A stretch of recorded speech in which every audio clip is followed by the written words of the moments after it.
أإله مع الله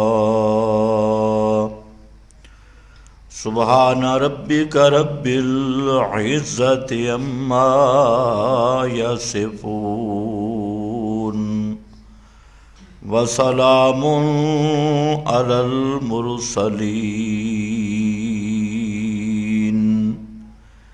والحمد لله رب العالمين۔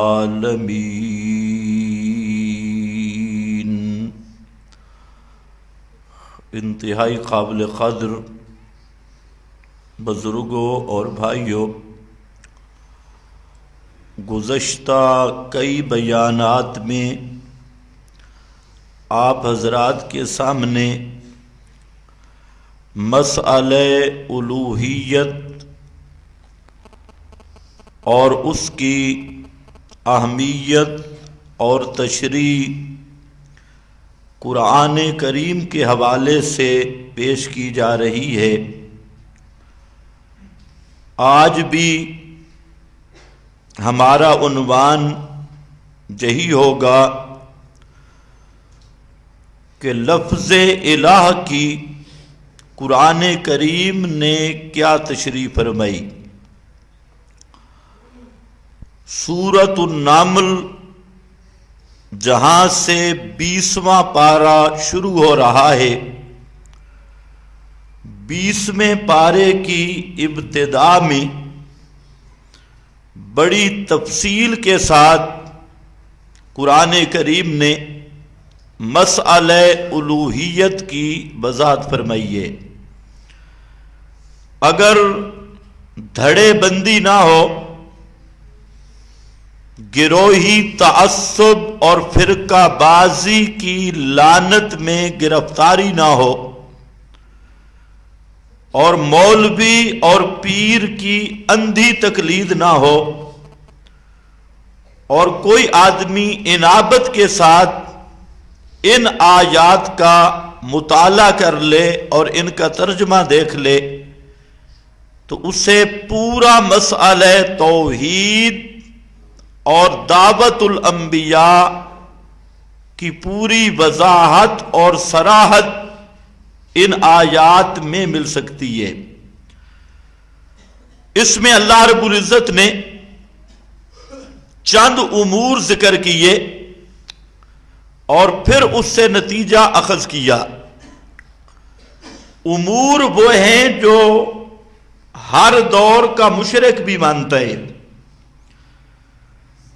مقدمات مسلمہ علم المناظرہ کی روح میں مقدمات مسلمہ کو ذکر کیا، یعنی ایسی چیزیں ذکر کی جن کا کوئی مشرک بھی انکار نہیں کر سکتا، اور پھر دعوت فکر دی کہ جب یہ چیزیں تم مانتے ہو تو الہ صرف اللہ کو کیوں نہیں مانتے، دوسروں کو الہ کیوں بناتے ہو۔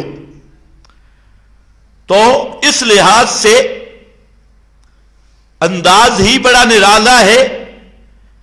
امن خلق السماوات، امن خلق السماوات والارض، کون ہے جس نے آسمانوں کو پیدا کیا اور زمین کو پیدا کیا۔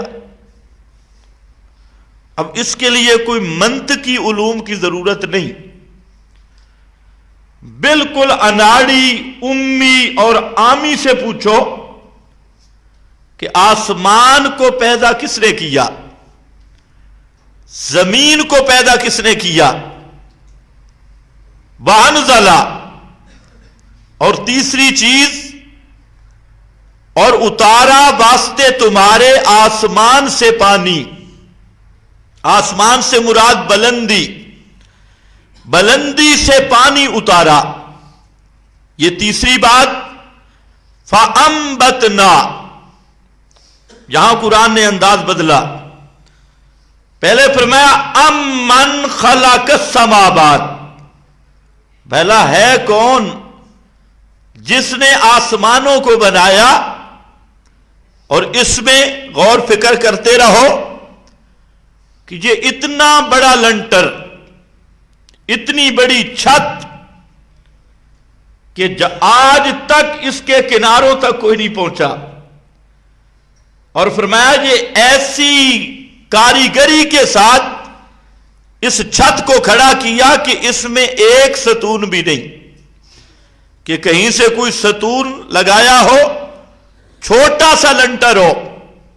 آپ کے انجینئر اور بڑے بڑے عمارتوں کے ماہرین وہ کہتے ہیں جناب 20 فٹ پہ تو لنٹر ضرور ہونا چاہیے، اور 25 فٹ 30 فٹ اس سے زیادہ، لیکن فرمایا کہ میں نے جو لنٹر ڈالا آسمان والا، اس میں کوئی ستون نہیں، بغیر عمد ترونہا، بغیر عمد، ایک پلر نہیں ڈالا، اور فرمایا پھر لنٹر ایسا، اتنا وسیع و عریض چھت،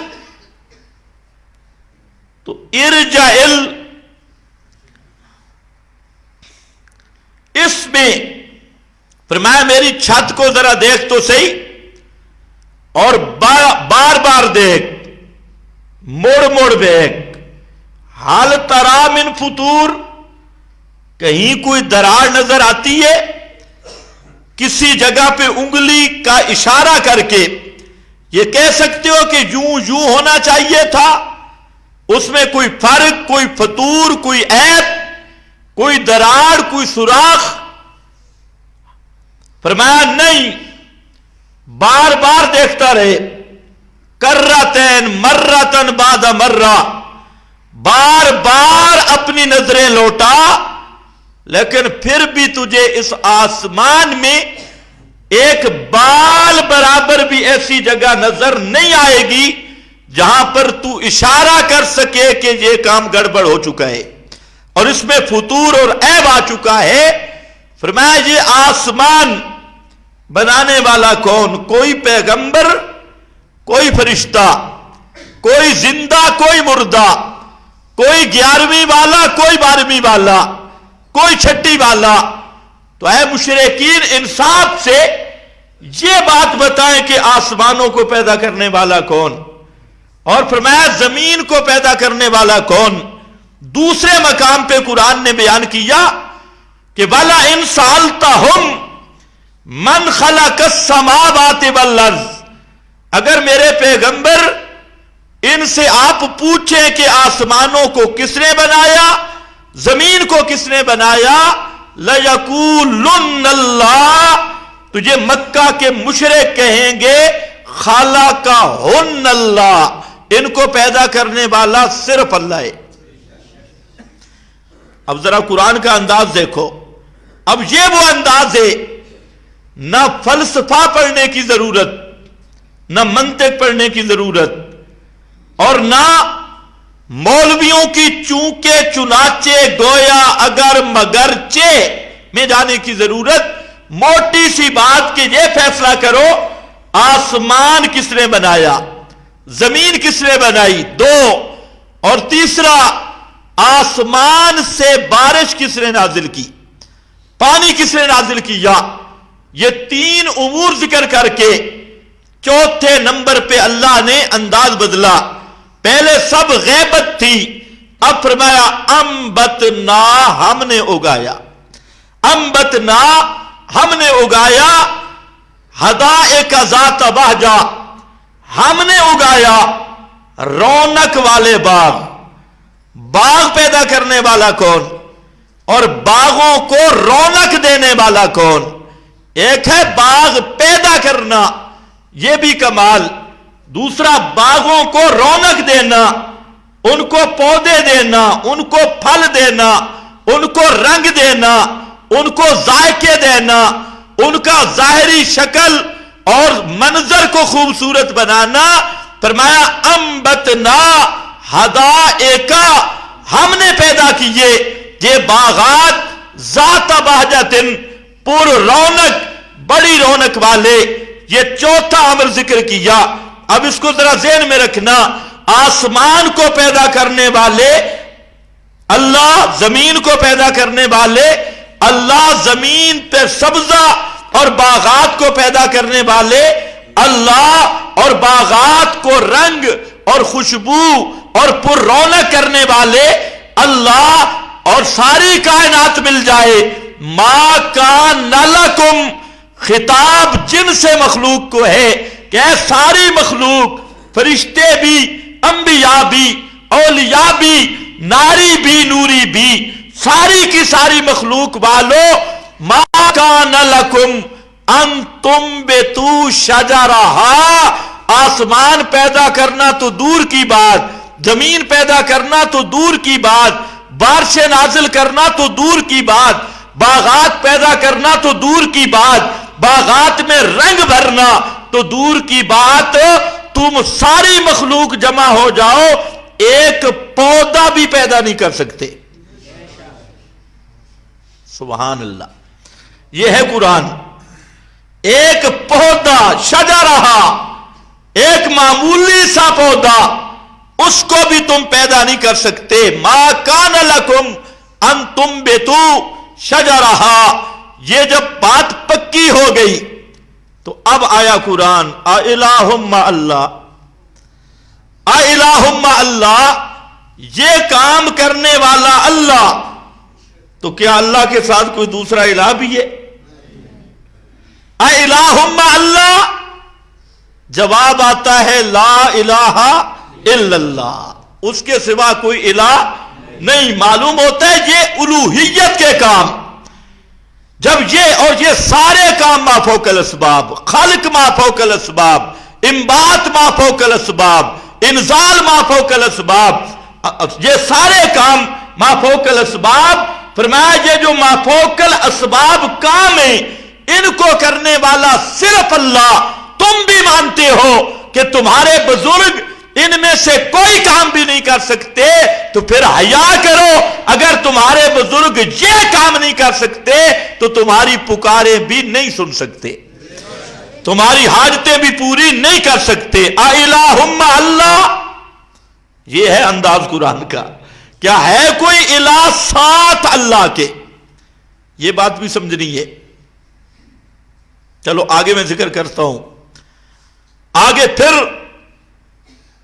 فرمایا بل ہم قوم یعدلون، شکوہ کیا۔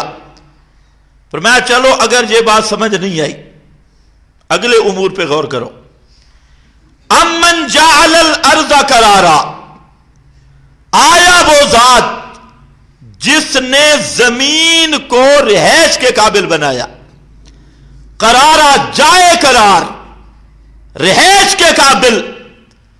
آج کے سائنسدان وہ اس نتیجے پہ پہنچے ہیں کہ زمین کو جس سطح پہ رکھا ہے، اگر اس سطح سے تھوڑا سا زاویہ نیچے ہو جاتی تب بھی اس پہ زندگی ممکن نہیں تھی، اور اس سطح سے ایک زاویہ اوپر ہو جاتی تب بھی اس پر زندگی ممکن نہیں تھی۔ سورج اور زمین کا وہ فاصلہ رکھا جہاں پر حیات ممکن ہوئی اور زندگی ممکن ہوئی۔ لاکھوں نہیں کروڑوں سیارے موجود ہیں، بڑے بڑی تحقیقیں بھی ہو رہی ہیں، لیکن کسی سیارے پر زندگی موجود نہیں۔ یہ بات تو ہو رہی ہے کہ زندگی ممکن ہے یا نہیں، لیکن زندگی کا وجود کسی سیارے پر بھی نہیں، امکان کی باتیں چل رہی ہے۔ فرمایا یہ قرآن نے 1400 سال پہلے یہ اعلان کر دیا کہ زمین کو اللہ رب العزت نے اس طرح پیدا کیا، سورج اور زمین کا وہ متناسب فاصلہ رکھا جس فاصلے پر زندگی ممکن ہوئی، تو زمین کو جائے قرار بنایا، قابل رہائش بنایا۔ پھر قابل رہائش اگر زمین ایسی ہوتی کہ آپ کی خوراک کے خزانے کو ذخیرہ نہ کرتی، اگر زمین ایسی ہوتی آپ کے پینے پانی کو ذخیرہ نہ کرتی، اگر زمین ایسی ہوتی جس میں آکسیجن کا ذخیرہ نہ ہوتا، ہائیڈروجن کا ذخیرہ نہ ہوتا، دوسری ضروریات زندگی اس کے اندر ذخیرہ نہ ہوتا تو اس پر ایک چمٹی کی زندگی بھی ناممکن تھی. فرمایا ذرا یہ خیال تو کرو، غور و فکر تو کرو، زمین اور سورج کا فاصلہ بھی مناسب رکھا، پھر زمین کی کیفیت وہ رکھی کہ اس کے اندر جعل اقواتہا، قیامت تک کے لیے جتنے انسان، جتنے جانور، جتنے ذی روح مخلوق اس زمین پہ چلنے پھرنے والی، زمین کے اندر رہنے والی، سب کے لیے خوراک کا ذخیرہ پہلے دن جمع کر کے رکھ دیا. اس نظم کو بھی دیکھو. ہمارے پاس 200-250-300 طالب علم ہوں تو ہمیں ان کی خوراک کا اندازہ نہیں ہوتا.